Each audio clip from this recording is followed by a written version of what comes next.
C'est une économie qui fonctionne sans État. Lorsque quelqu'un vient faire des affaires en Algérie, qu'il soit chinois, qu'il soit français, qu'il soit anglais, qu'il soit américain, il faut qu'il se mette dans une position où il dit je fais tout. Puisque l'Algérie ne bouge pas. Si nous étions en guerre, il y aurait une famine totale. Il est très facile de réduire l'Algérie à un état de dépendance qui dépasse l'imagination. À tel point que même les unités de production existantes ont été fermées ou alors, sous couvert de terrorisme, attaquées pour justifier leur fermeture, de sorte à ne devoir plus qu'importer. C'est comme dans une mafia. Pourquoi les mafias sont éternelles et ne bougent pas? Parce que même quand quelqu'un meurt, tout le monde a intérêt à ce que ça reste comme avant et à ce que ça ne bouge pas. Et donc, ça finit par être une absence. 10% du montant des importations, 1,5 milliard d'euros par an, partirait donc chaque année dans la poche des hauts dirigeants du régime. L'argent leur est versé directement sur des comptes à l'étranger et en devises, s'il vous plaît.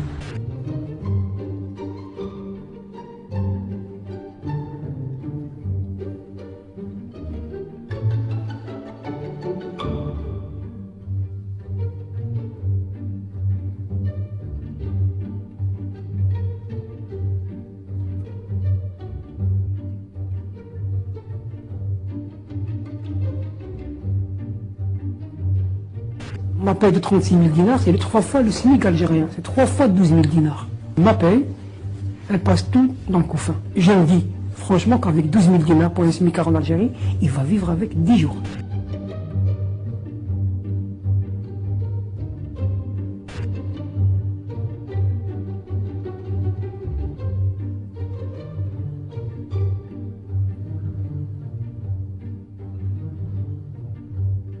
On se retrouve avec une république où l'élément le plus important qui est exclu de cette république, c'est le public, c'est le peuple algérien.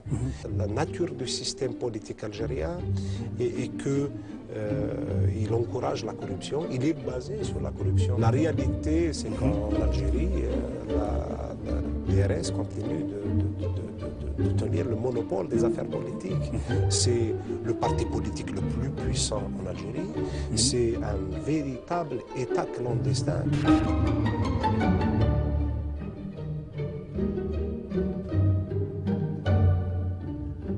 Il n'y a pas le droit à l'opposition. Il n'y en a pas.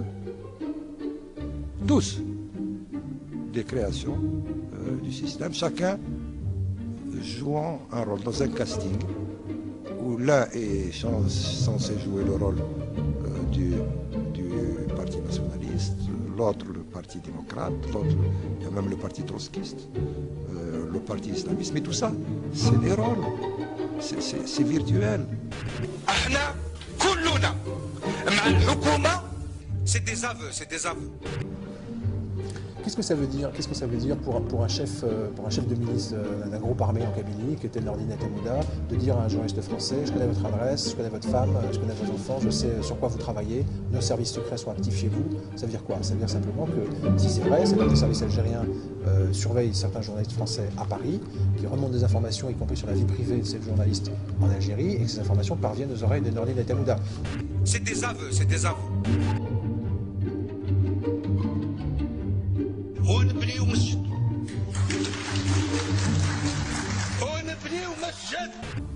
En réalité, ce sont des gens qui veulent payer très cher pour paraître blancs, je m'excuse de la terminologie, et qui pensent que le blanc évolué, que le blanc moderne est un blanc qui se met en string, qui fréquente les boîtes de nuit, et qui boit beaucoup, qui est très corrompu, qui claque de l'argent un peu partout.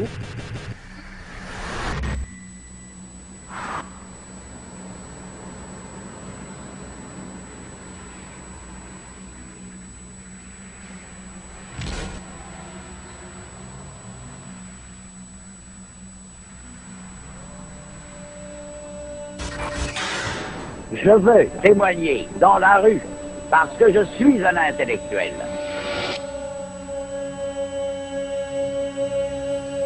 Il y a 50 ans que le peuple et les intellectuels sont séparés.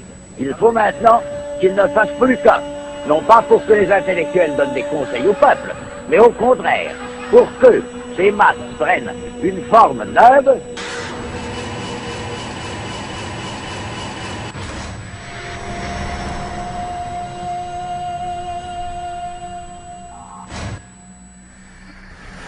Je dis à tous ceux qui m'entendent, ne désespérez pas.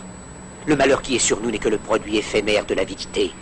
Mais la haine finira par disparaître, et les dictateurs mourront. Et le pouvoir qu'ils avaient pris au peuple va retourner au peuple. Et tant que les hommes mourront, la liberté ne pourra pas périr.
Soldats, ne vous donnez pas à ces brutes, à une minorité qui vous méprise et qui fait de vous des esclaves, en régiment toute votre vie, et qui vous dit ce qu'il faut faire et ce qu'il faut penser, qui vous dirige, vous manœuvre, se sert de vous comme chair à canon, et qui vous traite comme du bétail.